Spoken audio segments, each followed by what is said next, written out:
The night my life collapsed started with $10, a silent hallway, a weak body, a small bag pressed tightly against my chest, and a moment that forever changed the way I understood the word family. My name is Brooke Jensen, and I was 19 years old when I stood in that doorway, sick, trembling, barely able to stay upright, clutching a worn-out bag that held everything I owned and everything I was about to lose in a single suffocating moment. My father did not hesitate, did not soften his voice, and did not look at me the way a father should look at his daughter in a moment like that. He threw the money straight into my chest and said, "Take it and get out. Don't come back." The bill hit me before it fell to the floor while my hands shook so badly that I could not bend down to pick it up, and something inside my chest went quiet in a way I did not yet know how to name. My mother stood behind him close enough to hear my breathing, but far enough that she never reached out to touch my shoulder. Her voice was low, steady, and final. "You have been nothing but a burden to this family." I did not argue because the air felt too heavy, my lungs felt too weak, and my body understood faster than my mind that I was no longer welcome, no longer protected, and no longer considered a daughter inside that house. The door closed in front of me, and the lock turned slowly, leaving a sound that stayed in my head far longer than the pain burning in my chest. I stood there longer than necessary, tightening my grip on the bag strap, whispering a promise so small it almost disappeared before it even left my lips, a promise meant for no one to hear. 5 years later, I came back to witness their collapse, when their apologies had already come far too late. Before I continue my story, tell me what time you are watching this and which city you are in, so I can see how far my story has traveled and understand who it is reaching out there. Before my body started to weaken, my world lived inside broken machines. I spent most nights sitting on the bedroom floor with a screwdriver in my hand, pulling apart old computers that people had thrown away, studying every loose wire and cracked board until I began to understand how each piece of silent metal could come back to life under careful fingers.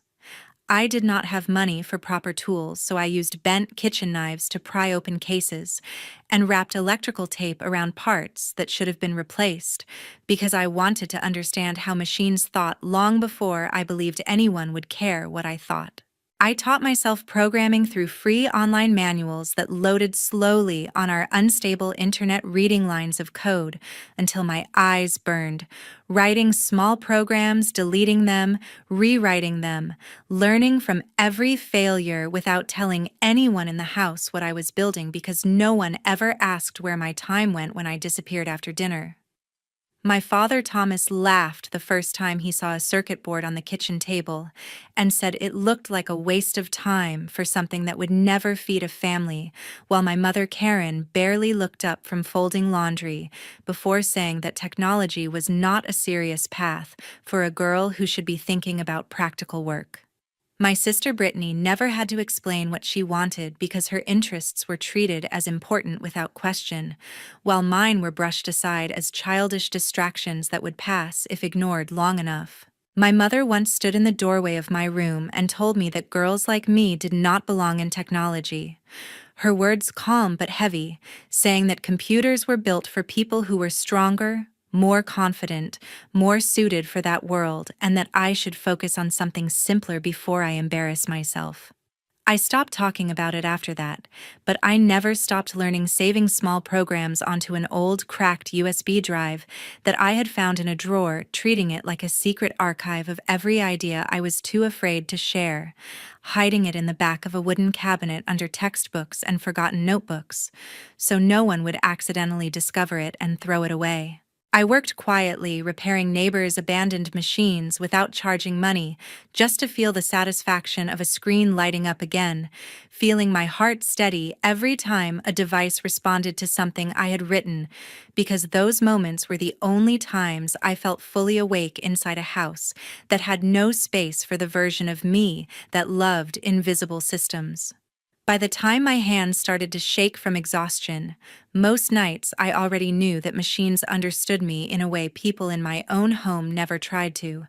So I kept going, saving more files, learning more languages, building a silent world inside that old USB drive, which felt safer than speaking aloud about dreams that no one in that family wanted to hear.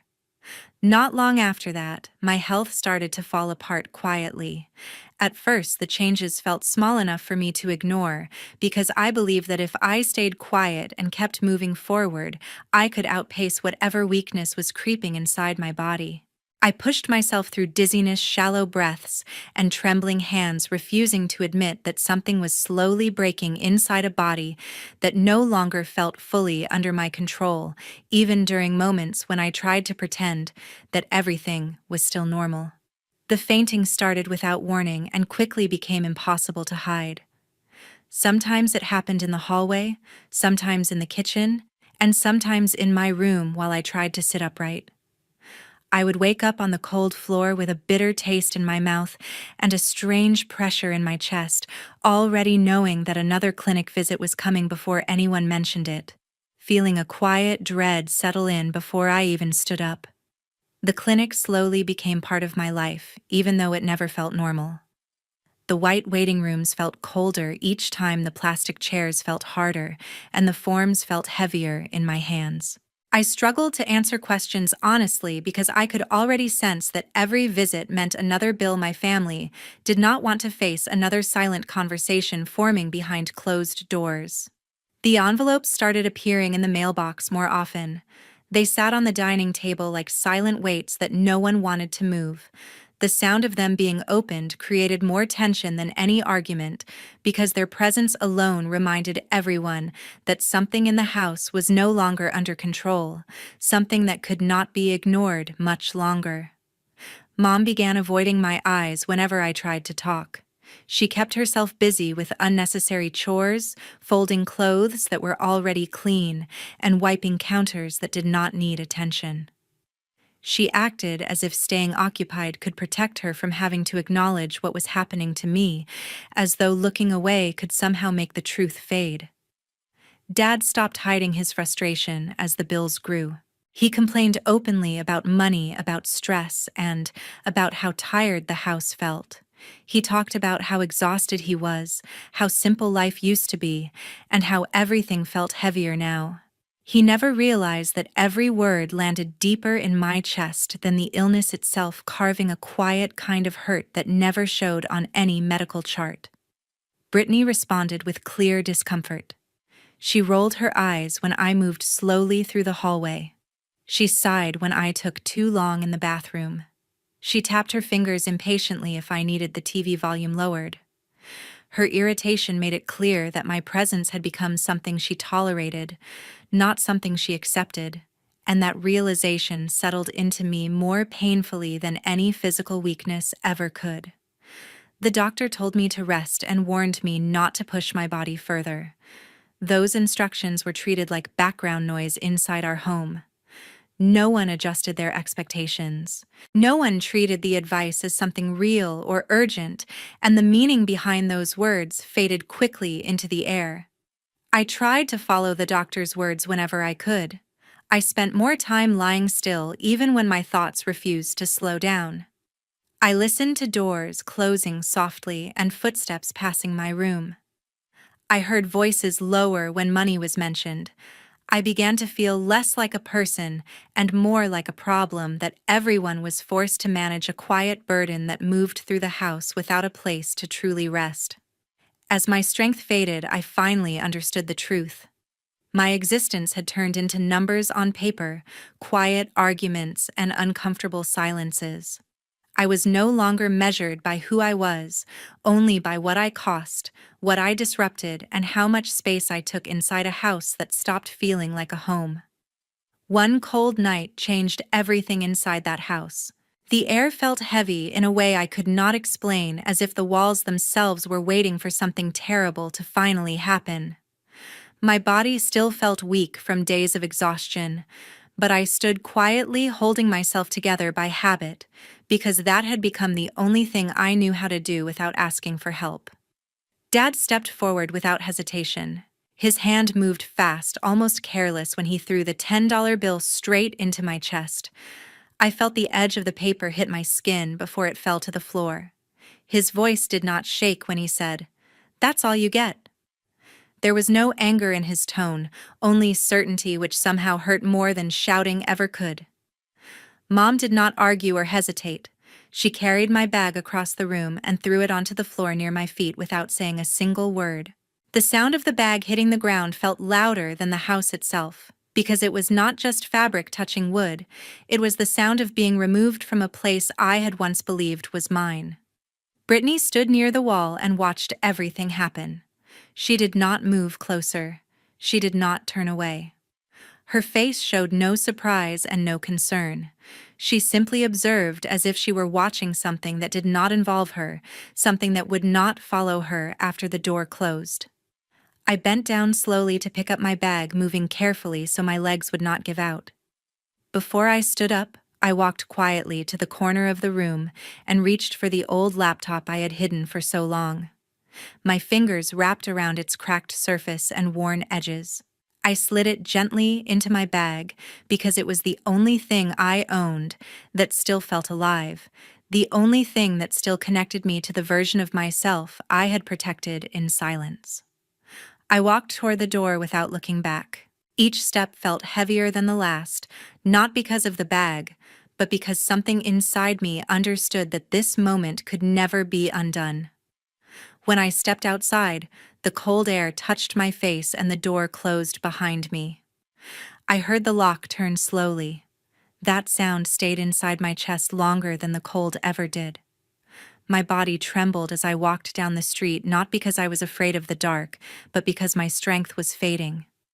I kept moving anyway, holding the strap of my bag tightly, feeling the shape of the laptop press against my side with every step, reminding me that I still carried something that belonged only to me. That night, I found a bus stop bench and sat down carefully, afraid that if I lay down completely, I would not have the strength to stand again. I pulled my bag onto my lap and wrapped my arms around it.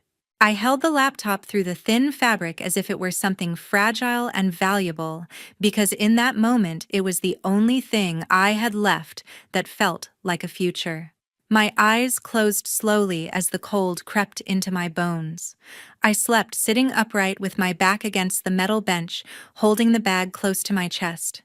I did not dream of home. I did not dream of them. I only held on to the quiet truth that even with nothing else, I still had the part of myself they never managed to take. Weeks passed before something small changed my direction. Most days began to blend into each other as I moved between shelters, public spaces, and quiet corners where no one asked questions. I learned how to keep my head down, how to make myself invisible, and how to stretch time by sitting still instead of wandering. The public library slowly became the only place where my breathing felt steady, because no one there cared where I came from as long as I stayed quiet. I sat at the same wooden table every afternoon with my old laptop balanced in front of me, fingers moving carefully over broken keys while the screen flickered like it was struggling to stay awake. I worked on lines of code that I had designed in my head long before I ever typed them, because code had always felt more honest than people, more predictable than promises, and safer than conversations that could turn cruel without warning. That afternoon felt no different until the footsteps stopped beside me. I did not look up right away because I had learned that attention often came with a price I could not afford. I kept typing slowly, finishing the current function, fixing a logic error that had annoyed me for days, then saving the file like I always did, careful not to lose the small progress I fought so hard to build. A soft voice broke the silence near my shoulder. "What are you trying to make it do?" I hesitated before answering, surprised that someone would ask about my work instead of about me, my clothes, or my situation. I turned my head slowly and saw a woman standing there with quiet eyes and a calm posture that did not feel threatening. That was the first time I met my mentor, Diane Walker. She did not ask where I was sleeping. She did not ask why I looked tired. She did not ask why I carried a cracked laptop like it was a fragile treasure. She only pointed gently at my screen and asked another question. Why did you choose that structure? No one had ever asked me that before. I explained my idea in a low voice that trembled at first, then slowly steadied as she listened without interrupting. I told her about how I wanted the program to respond faster, to use less memory, to make something simple feel smart in a way that made sense to me. She nodded slightly as if she understood more than she said, and that alone made me feel seen in a way I never felt inside my own home. When the library announced it was closing, I began packing my things without thinking, because leaving had always been part of my routine. Diane stayed standing beside the table. "Where are you going to work tomorrow?" she asked quietly. I tried to keep my answers short because long answers carried too much truth. I told her that I moved around a lot. I told her I found places when I needed them. She looked at me for a long moment before speaking again. "Get in the car." I froze. The words felt too direct to belong to someone who had only known me for minutes, and every instinct in my body told me to be careful. She must have noticed the hesitation because her voice softened. "You can sit in the back. You do not owe me anything." The ride was silent except for the sound of tires on dark streets. I kept my bag tight against my side fingers, resting over the old laptop, prepared to run if the situation turned wrong. It never did. Her house was modest, clean, and quiet in a way that did not feel like a trap. She opened a door down a narrow hallway and turned on the light. A small room. A bed. A desk, she said. "That is all you need for now." I stepped inside slowly, afraid to touch anything, afraid that this would disappear the moment I believed in it. Diane stood in the doorway and crossed her arms. "There is one condition." I looked at her carefully. "You start your program over," she said. "Not because it is bad, but because you deserve to know you can rebuild it stronger." That night, I sat at the small desk with the old laptop open in front of me, staring at a blank screen, feeling a kind of fear that was different from hunger or cold. This fear felt like possibility. 3 silent years changed what people thought I could become. During those years, I stopped thinking of survival as my only goal and began to see possibility as something real, something structured. Something that could be built line by line instead of hoped for blindly. I spent long nights in small rooms with cheap lighting and old furniture, staring at code until my eyes burned, not because I wanted success, but because I needed to prove to myself that my mind still worked even when my body felt fragile. I began developing software designed specifically for small businesses that struggled to keep up with operations, focusing on systems that reduced waste, organized data, and helped owners understand where they were losing time or money. I watched small stores shift from chaos to structure because of tools I designed, and for the first time I felt useful in a way that had nothing to do with being tolerated or ignored. As my confidence grew, I created a separate algorithm that analyzed financial data patterns and predicted risk long before problems surfaced. I sold the rights to that system quietly without announcements or recognition because I did not trust attention yet, but the contracts were real, and the deposits in my account changed the way I understood stability. It was during this period that I was introduced for the first time to my legal advisor, Mark Reynolds, who became responsible for reviewing everything I signed and everything I owned. He was calm, direct, and precise, with his words never treating me like a curiosity or a charity case, but as someone serious about protecting the future I was building. With his guidance, I stopped making decisions based only on instinct and began thinking like someone who planned to stay standing. I became part of a small, independent technology group that focused on building solutions without relying on large corporations. The group was quiet, disciplined, and focused, full of people who believed in constructing something slowly instead of chasing headlines. I learned how to collaborate without losing control of my work and how to defend my ideas without raising my voice. The contracts that came after that were larger than anything I had once imagined. Companies that would have ignored me years earlier began asking for my work, not knowing my story, not caring about my past, seeing only the results I could produce. Each signed agreement changed the quiet math of my life and replaced fear with careful planning while still keeping my heart steady instead of arrogant. Over time, my financial position shifted from fragile to solid, then from solid to strong, until I reached a point where private financial invitations started to arrive. I was qualified on paper and, in fact, to participate in closed asset auctions that were never advertised publicly. These were quiet rooms, quiet signatures, quiet transfers of ownership, all happening far from noise or spectacle. I never felt hungry for revenge. I never felt loud satisfaction.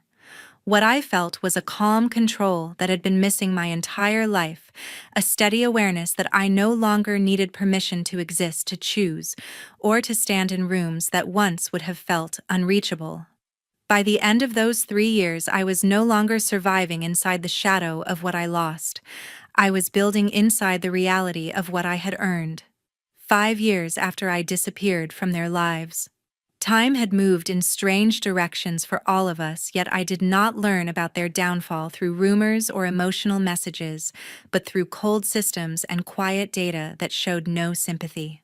Brittany had been living far beyond what she could earn, chasing a lifestyle that looked impressive from a distance, while hiding the cracks behind borrowed money, careless signatures, and false promises that grew heavier each month. Her spending became less controlled as time passed, and she treated credit as if it were endless, assuming there would always be another solution waiting before the consequences caught up to her. Mom and Dad never understood how deep it went, because Brittany learned how to speak in soft reassurances and confident explanations that made everything sound temporary. She prepared documents for them and explained them in ways that sounded simple enough to trust, even though the words carried consequences they could not recognize without help. At some point, they signed papers connected to debt, without fully understanding what they were agreeing to, believing they were only helping Brittany fix something small, when in reality they were tying their own stability to a growing financial disaster they could not see clearly.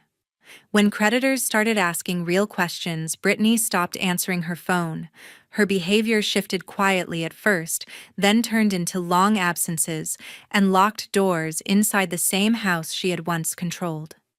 The day finally came when she left without telling anyone where she was going, taking what she could carry, disappearing before Mom and Dad could understand that she was not coming back to face what she had created. The silence she left behind was not peaceful. It was filled with letters, warnings, and official notices that arrived in thick envelopes marked with urgent language that Mom and Dad struggled to understand. Banks began freezing accounts and blocking credit cards one by one, leaving them unable to access money they believed they still controlled. Assets that once made them feel safe became liabilities overnight. The house that had once felt permanent shifted into something fragile that could be taken away at any moment. The legal process moved faster than they expected. Court filings were delivered without emotion, and legal language turned their confusion into formal reality. The house was placed into a forced sale process, its address appearing in systems that recorded properties moving toward seizure. What once felt like their strongest possession was reduced to an entry on a list that grew longer every day. I never saw this collapse through emotional stories or secondhand gossip. I saw it through secured databases, auction previews, encrypted notifications, and quiet alerts sent through systems meant for investors, lawyers, and qualified buyers. One evening, while reviewing a list of properties flagged for restricted bidding, I recognized the address before the street name fully loaded on my screen. The structure appeared as a simple digital profile with no reference to memories or history, only square footage, legal status, and auction classification. I stared at the information in silence, not because I felt satisfaction, but because I felt the distance between who I used to be and who I had become. That house was no longer a home in my mind. It was now an asset moving through a system that treated it without emotion, the same way my own existence had once been treated without care. My hands did not shake as I studied the details, yet my thoughts slowed as I understood the strange symmetry of the moment. Mom and Dad were still living inside a space that had already been marked for removal from their control. They were probably unaware of how close the final step had become, still believing that talking to the right person might fix something that had already passed the point of negotiation. Brittany was nowhere to be found. The silence she had left behind had become structural damage, legal action, and irreversible timelines. I saved the listing quietly. I did not tell anyone. I did not react outwardly. I simply let the screen stay open for a few seconds longer before closing it, fully aware that the next time that address appeared in my life, it would not be as the girl who was thrown out with nothing but as someone who finally had the power to choose what happened next. The papers felt colder than the night I was pushed outside. I sat at the long conference table with my hands resting calmly on the folder, fully aware of the weight of the moment without allowing my expression to reveal anything. The private auction had ended through a company I built in silence, structured carefully to carry no trace of old wounds, no visible connection to the girl who once stood outside in the dark, pretending she was not freezing. Mark, my legal advisor, stood beside me with the quiet focus that always surrounded him. He moved through the documents with steady clarity, confirming each clause, carefully explaining each legal step without emotion, then guiding the final pages toward me when everything had been verified. His presence held the room together even as tension quietly tightened across every surface. Mom and Dad sat across from me, expecting to meet a stranger, a corporate representative, or an anonymous investor who would never understand what this home had once meant. They were not prepared to see my name appear clearly in the buyer section, written in plain letters that carried no anger but carried full truth. The silence changed as soon as they recognized it. Mom tightened her grip on the chair beneath her breath turning shallow as her voice dropped into a whisper she could barely control. She said, "You don't have to do this." Dad leaned forward slowly, the years of stress visible in the way his shoulders folded inward. His voice came out uneven, stripped of authority, filled only with quiet fear. He said, "We are still your parents." Mom stood from her seat without thinking, her hands pressed together as if the movement might hold her steady while her world continued to collapse. She moved closer to the table and began to plead, not as someone with control, but as someone who had lost everything she once believed could protect her. She asked me to reconsider. She asked for time. She asked for mercy. Dad followed her voice. His words lost their shape as he tried to speak again. He asked me not to let them lose the last thing they had. He asked me to remember what had once existed. He asked if being their daughter still had any meaning left inside me. I did not answer him. There was no anger inside my chest. There was no need to defend myself. There was no satisfaction waiting in silence. I lowered my eyes only long enough for Mark to confirm that every approval had been received. My hand remained steady when I signed. The sound of pen against paper felt controlled, final, and clear. There was no hesitation in the movement. There was no shaking in my fingers. The decision had been made long before this room existed. When the final document was collected, I stood slowly. I walked past them without allowing my eyes to soften. I moved through the hallway without pausing. I stepped outside without turning my head. Behind me, there was no longer a family that could claim me. There was only a life that no longer required their permission to exist. Your value does not come from people who failed to protect your spirit. No parent owns your identity. No house has the right to decide your future. Distance is not cruelty when it becomes the only way to survive with clarity, dignity, and self-respect. Protecting yourself is not abandonment. Sometimes it is the strongest form of healing. Thank you for staying with this story until the end. If you were standing in Brooke's place, I would truly want to understand your choice. Would you leave in silence, or would you speak from the place that was once wounded? Share your thoughts in the comments and tell me how you would face a moment like this, because your perspective may help someone who feels invisible right now.